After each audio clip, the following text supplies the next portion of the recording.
Hi friends, welcome back to my new blog. Friends, ಎಲ್ಲರೂ ಹೇಗಿದ್ದೀರಾ? Super ಆಗಿದ್ದೀರಾ? ನಾನು ಕೂಡ ತುಂಬಾ ಚೆನ್ನಾಗಿದ್ದೀನಿ. ಹಾಗೆ ನೀವೆಲ್ಲರೂ ಚೆನ್ನಾಗಿದ್ದೀರಾ ಅಂತ ಅಂದ್ಕೊಂಡಿದ್ದೀನಿ. ಇವತ್ತಿನ ಡೇ ಬೆಳಿಗ್ಗೆಯಿಂದನೇ ಸ್ಟಾರ್ಟ್ ಮಾಡ್ತಾ ಇದ್ದೀನಿ. ಟೈಮ್ ಬಂದುಬಿಟ್ಟು 8:30 ಆಗ್ತಾಯಿದೆ. 9 o'clock ಅಮ್ಮನ ಬಸ್ ಬರುತ್ತೆ. ಸೊ ಇವತ್ತು ನಾನು ಕೂಡ ಸ್ಕೂಲಿಗೆ ಹೋಗ್ತಾ ಇದ್ದೀನಿ. ಸೊ ಇವತ್ತೊಂದು ಫಂಕ್ಷನ್ ಇದೆ ಅಮ್ಮಂದು. ಹಾಗಾಗಿ ಆ ಫಂಕ್ಷನ್ಗೆ ಅಟೆಂಡ್ ಆಗಬೇಕು ಅಂತ ಹೇಳ್ಬಿಟ್ಟು ಪೇರೆಂಟ್ಸಿಗೆಲ್ಲ ಇನ್ವೈಟ್ ಮಾಡಿದರು. ಬಿಫೋರ್ ಒಂದು ಲೆಟರ್ ಕೊಡ್ತಾರೆ. ಅದಾದಮೇಲೆ ಡೇಟ್ ಇರುತ್ತೆ. ಆ ಡೇಟಿನ ಪ್ರಕಾರವಾಗಿ ಹೋಗಬೇಕು. ಇವತ್ತು ಅವಳದಿರೋದ್ರಿಂದ ನಾನು ಮಾತ್ರ ಹೋಗ್ತಾ ಇದ್ದೀನಿ. ಅವ್ರ ಪಪ್ಪಾಗೆ ಸ್ವಲ್ಪ ಕೆಲಸ ಇದೆ, ಮೀಟಿಂಗ್ ಇದೆ ಅಂತ ಹೇಳ್ಬಿಟ್ಟು ಅವರು ಬರ್ತಾಯಿಲ್ಲ. ಆ್ಯಂಡ್ ನಾನೇ ಹೋಗಿ ನೋಡಿಕೊಂಡು ಬರೋಣ ಅಂತ ಹೊರಟಿದ್ದೀನಿ. ಇನ್ನೊಂದು ವ್ಯಾನಿಗೆ ಹೋಗ್ತಾ ಇದ್ದೀನಿ ಇವತ್ತು. ಬಹಳ ದಿನದಿಂದ ಹೋಗಬೇಕು ಅಂತ ಅಂದ್ಕೊಂಡಿದ್ದೆ ಒಂದು ಸರಿನಾದರೂ ಅಮ್ಮನ ವ್ಯಾನಿಗೆ. ಬಟ್ ಫೈನಲಿ ಅದು ಇವಾಗ ಕಲ್ತು ಬಂತು.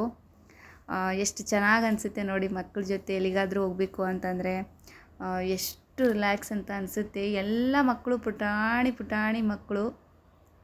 ಅವರೆಲ್ಲ ಏನು ತಿಳ್ಕೊಂಡಿದ್ದಾರೆ ಅಂತಂದರೆ ನಮ್ಮ ಸ್ಕೂಲಿಗೆ ಹೊಸ ಟೀಚರ್ ಬಂದಿದ್ದಾರೆ ಅಂತ ತಿಳ್ಕೊಂಡಿದ್ದಾರೆ. ಬಟ್ ಅವರಿಗೆ ಗೊತ್ತಿಲ್ಲ ನಾನು ಫಂಕ್ಷನ್ಸ್ ಅಲ್ಲಿಂದನೇ ಹೊರಟಿದ್ದೀನಿ ಅಂತ ಹೇಳ್ಬಿಟ್ಟು. ಆಮೇಲೆ ಹೇಳಿದೆ, ಈ ಥರ ಫಂಕ್ಷನ್ಸ್ ಅಲ್ಲಿಂದನೇ ಹೊರಟಿದ್ದೀನಿ ಅಮ್ಮು ಅಂತ ಹೇಳಿದೆ ಎಲ್ರಿಗೂ. ಹೌದಾ ಆಂಟಿ ಅಂತ ಕೇಳಿದರು. ಸೊ ಏನೋ ಒಂದು ಖುಷಿಯಪ್ಪ, ವ್ಯಾನಲ್ಲಿ ಹೋಗ್ತಾ ಇರಬೇಕಾದ್ರೆ ಎಲ್ಲ ಮಕ್ಕಳ ಜೊತೆ. ಇನ್ನೊಂದು ಏನು ನನಗೆ ತುಂಬ ಇಷ್ಟ ಆಗಿರೋದಂದರೆ, ಏನೇ ತಿನ್ನೋಕ್ಕೆ ನಾವು ಕೊಡ್ತೀವಲ್ಲ ಮನೆಯಲ್ಲಿ ಡಬ್ಬಿಗೆ ಹಾಕಿ ಕಳಿಸಿರ್ತೀವಿ, ಮಕ್ಕಳು ಮಾತ್ರ ತಿನ್ನಬೇಕು ಅಂತ. ಮಕ್ಕಳು ಹೆಂಗಿರ್ತಾರೆ ಅಂತಂದರೆ, ವ್ಯಾನಲ್ಲಿ ಕೂತ್ಕೊಂಡಾಗ ಒಬ್ರಿಗೊಬ್ರು ಶೇರ್ ಮಾಡಿಕೊಂಡು, ಆಮೇಲೆ ಇವ್ರದ್ದು ಅವ್ರು ತಿನ್ನೋದು, ಅವ್ರದ್ದು ಇವ್ರು ತಿನ್ನೋದು, ಈ ಥರ ಮಾಡ್ತಾರೆ. ತುಂಬ ಖುಷಿ ಕೊಡುತ್ತೆ. ನಾವು ಹೇಳಿರಲಿಲ್ಲ, ಕೆಲವೊಬ್ಬರಿಗೆ ಕೆಲವೊಂದು ಟೈಮ್ನಲ್ಲಿ ಹೇಳಲ್ಲ. ಅಂಥದ್ದೆಲ್ಲ ಇಲ್ಲಿ ಮಕ್ಕಳ ಜೊತೆ ಅವರೇ ನೋಡಿ ಕಲಿತಾರೆ. ಸೊ ಅದು ತುಂಬ ಚೆನ್ನಾಗಿರುವಂಥದ್ದು, ಗುಡ್ ಕ್ವಾಲಿಟಿ.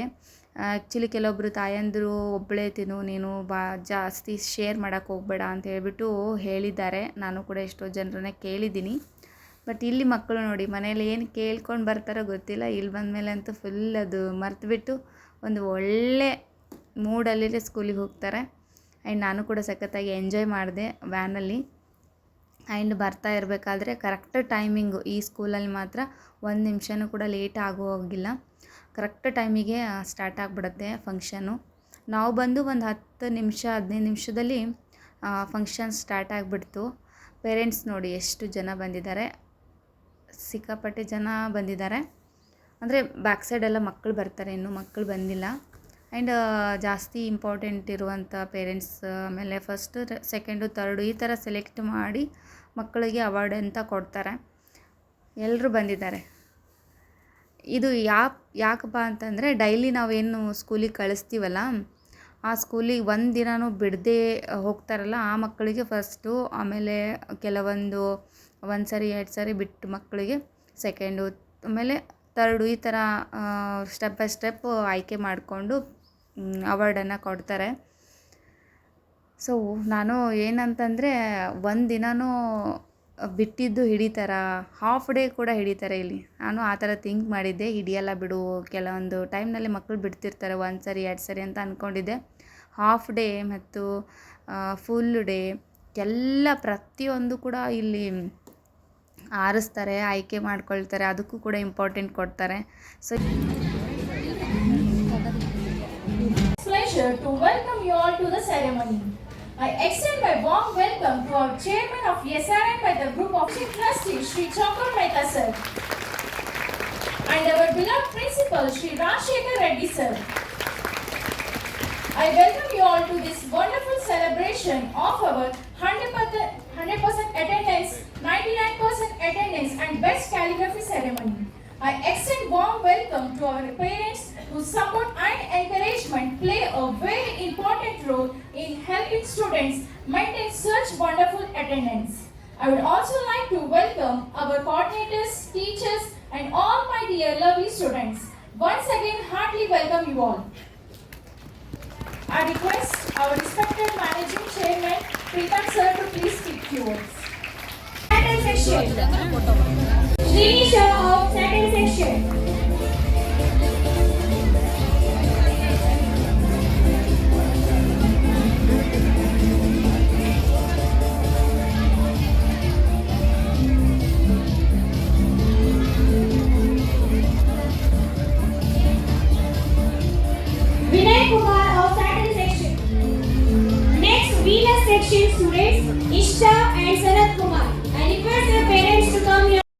ಇನ್ನು ಅಮ್ಮಗೂ ಕೂಡ ಪ್ರಶಸ್ತಿ ಪತ್ರ ಏನೋ ಕೊಟ್ಟರು. ಆ್ಯಂಡ್ ಏನಂದರೆ ನೋಡಿ ಇಷ್ಟು ಪೇರೆಂಟ್ಸು ಮೇಲ್ಗಡೆ ನಿಂತ್ಕೊಂಡು ಒಂದು ಗ್ರೂಪ್ ಫೋಟೋಸನ್ನು ತೆಗೆಸ್ಕೊಂಡ್ವಿ. ಒಂಥರ ಏನೋ ಒಂದು ಯೂನಿಕ್ ಆಗಿತ್ತು, ತುಂಬ ಚೆನ್ನಾಗಿತ್ತು ಎಲ್ರಿಗೂ. ಇದೊಂದು ನನ್ನ ಪ್ರಕಾರ ಇದು ಹೊಸದು, ಯಾಕಂದರೆ ನಾವು ಫಸ್ಟ್ ಇಯರ್ ಇಲ್ಲಿ ಹಚ್ಚಿರೋದು. ಮುಂದೆ ಹೋಗ್ತಾ ಹೋಗ್ತಾ ಕಲಿಯೋದು ತುಂಬ ಜಾಸ್ತಿನೇ ಇದೆ, ಮಕ್ಕಳಿಗೂ ಕಲಿಸೋದು ಕೂಡ ತುಂಬ ಜಾಸ್ತಿನೇ ಇದೆ. ನನಗೆ ಎಲ್ಲೋ ಒಂದು ಕಡೆ ತುಂಬ ಚೆನ್ನಾಗಿ ಅಂತ ಅನ್ನಿಸ್ತು. ಕೆಲವೊಂದು ಸ್ಕೂಲ್ಗಳೆಲ್ಲ ನೋಡಿರ್ತೀವಿ, ಬಟ್ ಅಲ್ಲಿದಕ್ಕಿಂತ ಇಲ್ಲಿ ನನಗೆ ತುಂಬ ಚೆನ್ನಾಗಿ ಅನ್ನಿಸ್ತು. ಹಾಗಾಗಿ ಫೈನಲಿ ಫೋಟೋಸ್ಗಳೆಲ್ಲ ತೆಗೆಸ್ಕೊಂಡ್ವಿ. ಈ ಫಂಕ್ಷನ್ ಆಡಿಟೋರಿಯಂ ಇರೋದು 3rd ಫ್ಲೋರಿಗೆ. ಅಲ್ಲಿಂದ ತೋರಿಸ್ತೀನಿ ನೋಡಿ ಎಷ್ಟು ಕೆಳಗಿದೆ. ನೋಡಿ ಈ ಥರ ಇದೆ ನೋಡಿ, ಫುಲ್ಲು ದೊಡ್ಡದಿದೆ. ಸ್ಕೂಲಂತೂ ಫುಲ್ ಕಾಲೇಜು ಎಲ್ಲ ಇದೆಯಲ್ಲ, ಹಾಗಾಗಿ ಮಕ್ಕಳಿಗೆ ಈಗ LKG UKG ಹಿಡ್ಕೊಂಡು ಒಂದು ಡಿಗ್ರಿ ತನಕ ಎಷ್ಟು ಕಲಿಬೇಕು ಅಷ್ಟು ಇದೇ ಸ್ಕೂಲಲ್ಲಿದೆ. ಹಾಗಾಗಿ ನಾನು ಸ್ವಲ್ಪನೇ ಮಾತ್ರ ತೋರಿಸ್ತಾ ಇದ್ದೀನಿ. ಫ್ರೆಂಡ್ಸಿನ್ನು ಅದಾದಮೇಲೆ ಮಾರನೇ ದಿನ ಅಪ್ಪುಗೆ ಇದು ಫಂಕ್ಷನ್ ಅವಾರ್ಡ್ ಇತ್ತು. ಹಾಗಾಗಿ ಸೊ ಇದು 2 ದಿನದ್ದು ವೀಡಿಯೋಸು ಇದರಲ್ಲೇ ಆ್ಯಡ್ ಮಾಡಿ ಹಾಕ್ತಾಯಿದ್ದೀನಿ. ಇನ್ನು ಅವನಿಗೂ ಕೂಡ ಒಂದು ಪ್ರಶಸ್ತಿ ಪತ್ರನ ಕೊಟ್ಟರು. ಇನ್ನೂ ಫಂಕ್ಷನ್ ಎಲ್ಲ ಮುಗೀತು, ಇನ್ನು ಮನೆಗೆ ಹೊರಡಬೇಕು ಅಂತ ಅಂದ್ಕೊಂಡಿದ್ದೀವಿ. ಫೈನಲಿ ಏನು ಹೇಳಬೇಕು ಅಂದರೆ, ಇಲ್ಲಿ ತಾಯಂದಿರು ಎಷ್ಟು ಕಷ್ಟಪಟ್ಟಿದ್ದಾರೆ ಆ್ಯಂಡ್ ಎಷ್ಟು ಕಷ್ಟಪಡ್ತಾರೆ ಅನ್ನೋದಕ್ಕೆ ಇದೊಂದು ಸಾಕ್ಷಿ ಅಂತ ಹೇಳ್ಬೋದು. ಸೊ ಗೈಸ್, ಇನ್ನು ಮನೆಗೆ ಬಂದು ಸ್ವಲ್ಪ ಹೊತ್ತು ರೆಸ್ಟ್ ಮಾಡಿದೆ. ಸಿಕ್ಕಾಪಟ್ಟೆ ಟಯರ್ಡ್ ಕೂಡ ಆಗಿಬಿಟ್ಟಿತ್ತು. ಅಂದರೆ ಇನ್ನು ಡ್ರೆಸ್ ಚೇಂಜ್ ಮಾಡಿಕೊಂಡು ಸ್ವಲ್ಪ ಫೇಸ್ ಪ್ಯಾಕ್ ಹಾಕ್ಕೊಳ್ಳೋಣ ಅಂತ ಅಂದ್ಕೊಂಡಿದ್ದೀನಿ. ಬಹಳ ದಿನದಿಂದ ನಾನು ಫೇಸ್ ಪ್ಯಾಕ್ ಹಾಕ್ಕೊಂಡಿರಲಿಲ್ಲ. ಅದರಿಂದ ಏನಾಗಿತ್ತು ಅಂದರೆ ಸ್ಕಿನ್ ತುಂಬ ಡಲ್ ಆಗಿಬಿಟ್ಟಿತ್ತು. ಆವಾಗವಾಗ ಈ ಸಮ್ಮರಲ್ಲಿ ಏನಾಗಬೇಕು ಅಂತಂದರೆ ನಮ್ಮ ಫೇಸ್ ಕೇರು ತುಂಬಾ ಇಂಪಾರ್ಟೆಂಟ್ ಆಗುತ್ತೆ. ಇದನ್ನು ನಾವು ಮಾಡ್ಕೊಳ್ಳೇಬೇಕು, ಇಲ್ಲದೆ ಹೋದರೆ ಸ್ಕಿನ್ನು ಡಲ್ ಆಗುತ್ತೆ ಆ್ಯಂಡ್ ಪಿಂಪಲ್ಸ್ ಬರುತ್ತೆ. ಸ್ಕಿನ್ ಮೇಲಿರುವಂಥ ಪೊರೆ ಏನಾಗುತ್ತೆ ಕಿತ್ತೋಗುತ್ತೆ. ಸೊ ಈ ಥರ ಆಗ್ತಾ ಇರುತ್ತೆ. ಆವಾಗವಾಗ ನಾವು ಸ್ಕಿನ್ ಕೇರ್ ಮಾಡ್ಕೊಳ್ತಾ ಇದ್ವಿ ಅಂತಂದರೆ ಒಂದು ಗ್ಲೋ ಬರುತ್ತೆ, ಸಾಫ್ಟ್ ಆಗುತ್ತೆ. ಓಕೆ, ನಾನು ಬಳಸ್ತಾ ಇರೋದು ಮುಲ್ತಾನಿ ಮಟ್ಟಿನ ಯೂಸ್ ಮಾಡ್ತೀನಿ. ಇದು ನಾನು ಬಹಳ ವರ್ಷಗಳಿಂದ ಬಳಸ್ತಾ ಬಂದಿದ್ದೀನಿ. ನನಗೆ ಏನೂ ಸೈಡ್ ಎಫೆಕ್ಟ್ ಆಗಿಲ್ಲ. ಹಾಗಾಗಿ ಸೊ ಇದನ್ನೇ ಯೂಸ್ ಮಾಡ್ತೀನಿ. ಬಿಫೋರ್ ನಾನು ಇದನ್ನು ರೋಸ್ ವಾಟರಲ್ಲಿ ಕಲಿಸ್ಕೊಂಡು ಒಂದು 5-10 ನಿಮಿಷ ನೆನೆ ಇಟ್ಟು ಅದಾದಮೇಲೆ ಫೇಸ್ಗೆ ಅಪ್ಲೈ ಮಾಡ್ಕೋತೀನಿ. ಅದಕ್ಕಿಂತ ಮುಂಚೆ ಫೇಸು ಕ್ಲೀನಾಗಿ ತೊಳ್ಕೊಂಡು ಅದಾದಮೇಲೆ ಈ ಕ್ರೀಮನ್ನು ಅಪ್ಲೈ ಮಾಡ್ಕೋಬೇಕು.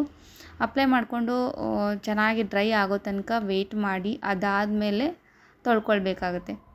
ಸೊ ಇದರಿಂದ ಏನೆಲ್ಲ ಹೋಗುತ್ತೆ ಅಂದರೆ ಪಿಂಪಲ್ಸ್ ಹೋಗುತ್ತೆ, ಡಾರ್ಕ್ ಸ್ಪಾಟ್ಸ್ ಆಗಿರ್ಬೋದು, ಓಪನ್ ಪೋರ್ಸ್ ಆಗಿರ್ಬೋದು, ಆಮೇಲೆ ರಿಂಕಲ್ಸ್ ಆಗಿರ್ಬೋದು, ಆಮೇಲೆ ಸೊ ನಿಮ್ಮ ಏನು ಹೇಳ್ತೀವಿ ಕಣ್ಣು ಕೆಳಗಡೆ ಇರುವಂಥ ಕಪ್ಪಗೆ ಕೆಲವೊಂದು ಏನಿರುತ್ತಲ್ವ ಅದು ಹೋಗುತ್ತೆ, ಗ್ಲೋ ಬರುತ್ತೆ, ಸ್ಕಿನ್ ಕೂಡ ಸಾಫ್ಟ್ ಆಗುತ್ತೆ, ಹಾರ್ಡ್ ಏನಾಗಲ್ಲ.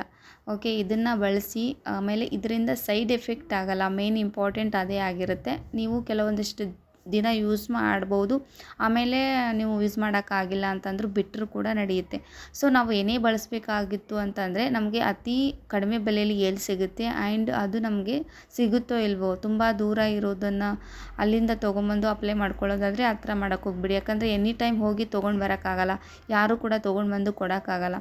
ಹಾಗಾಗಿ ಈ ಥರ ನಮಗೆ ಯಾವುದೇ ಪ್ರಾಡಕ್ಟ್ ಯೂಸ್ ಮಾಡೋದಕ್ಕಿಂತ ಮುಂಚೆ ಅದು ಬಿಟ್ಟರೂ ಕೂಡ ನಮಗೆ ಸೈಡ್ ಎಫೆಕ್ಟ್ ಆಗಬಾರ್ದು. ಕಂಟಿನ್ಯೂವಲ್ಲಿದ್ದರೆ ಅದು ಸ್ಕಿನ್ನು ಗ್ಲೋ ಬರಬೇಕು. ಕಂಟಿನ್ಯೂ ಇಲ್ಲದೆ ಇದ್ರೂ ಕೂಡ ಸ್ಕಿನ್ಗೆ ಎಫೆಕ್ಟ್ ಆಗಬಾರ್ದು. ಈ ಥರ ಯೋಚನೆ ಮಾಡಿಕೊಂಡು ನೀವು ಸ್ಕಿನ್ ಕೇರನ್ನು ಮಾಡ್ಕೊಳ್ಳಿ. ಓಕೆ, ಸೊ ಹಾಗಾಗಿ ಅತಿ ಕಡಿಮೆ ಬಜೆಟಲ್ಲಿ ನಿಮ್ಮ ಸ್ಕಿನ್ ಕೇರು ನಡಿಬೇಕು. ಯಾಕಂದರೆ ಒನ್ ಟೈಮ್ ಯೂಸ್ ಮಾಡಿಬಿಟ್ಟು ಆಮೇಲೆ ಮತ್ತೆ ತಿರ್ಗಾ ಯೂಸ್ ಮಾಡೋದಕ್ಕೆ ನಿಮಗೆ ಅಮೌಂಟ್ ಇಲ್ಲ ಅಂತಂದರೆ ಕಷ್ಟ ಆಗಿಬಿಡುತ್ತೆ. ಹಾಗಾಗಿ ಸೊ ಕಡಿಮೆ ಬೆಲೆಯಲ್ಲಿರಬೇಕು, ಚೆನ್ನಾಗಿ ಗ್ಲೋ ಬರಬೇಕು ಆ್ಯಂಡ್ ಈ ಥರ ಯೂಸ್ ಮಾಡಿ. ಇನ್ನು ಕೆಲವೊಂದು ಹೊರಗಡೆ ಇರುವಂತಹ ಕೆಮಿಕಲ್ ಇರುವಂತಹ ಕ್ರೀಮ್ಗಳನ್ನು ತೊಗೊಂಡ್ಬಂದು ಯೂಸ್ ಮಾಡೋದು ಅತಿ ಒಳ್ಳೆಯದಲ್ಲ. ಅದರಿಂದ ನಿಮ್ಮ ಸ್ಕಿನ್ ಹಾಳಾಗುತ್ತೆ. ಓಕೆ, ಆಮೇಲೆ ಡಾಕ್ಟರ್ ಕನ್ಸಲ್ಟ್ ಮಾಡಿಕೊಂಡು ಕೆಲವೊಂದು ಕ್ರೀಮ್ಗಳನ್ನು ಯೂಸ್ ಮಾಡಿ. ಬೇರೆ ಯಾರೋ ಏನೋ ಹೇಳ್ತಾರೆ ಅಂತ ಹೇಳ್ಬಿಟ್ಟು ಆ ಥರ ಕ್ರೀಮ್ಗಳನ್ನು ಯೂಸ್ ಮಾಡೋಕ್ಕೆ ಹೋಗಬೇಡಿ. ಅದರಿಂದ ಸೈಡ್ ಎಫೆಕ್ಟ್, ಶೀಘ್ರದಲ್ಲೇ ವೈಟ್ ಆಗ್ತೀರಾ, ಬಟ್ ಆದರೆ ಸೈಡ್ ಎಫೆಕ್ಟ್ ಮಾತ್ರ ಕಟ್ಟಿಟ್ಟ ಬುತ್ತಿ.